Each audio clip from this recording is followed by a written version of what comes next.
We're going to take you live now to pictures that we have from Gaza in Rafah. We have been seeing aid trucks entering the territory and also just pictures of displaced people returning home, assessing the scale of the damage. But one of the big stories coming out of the Middle East today is the major military operation that is continuing in the city of Jenin and the occupied West Bank, a second day of that operation by the Israeli military. The Palestinian Ministry of Health says that 10 Palestinians have been killed and nearly 40 people injured. Our Middle East correspondent Yolanda has more from Jerusalem.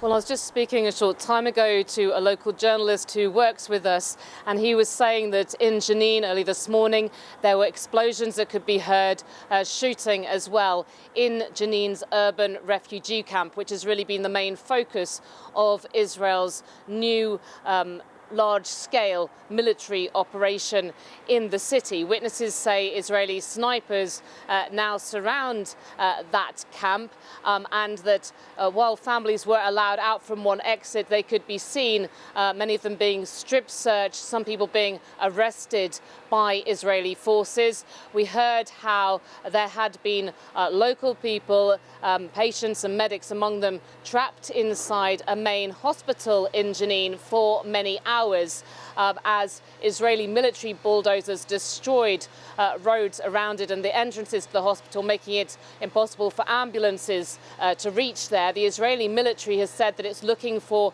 improvised explosive devices, and the Israeli military spokesman speaking to us as journalists a short time ago told us that Jenin was a big hub for terrorism. We've had the Israeli Defense Minister saying that this is a decisive operation that's taking place in Jenin.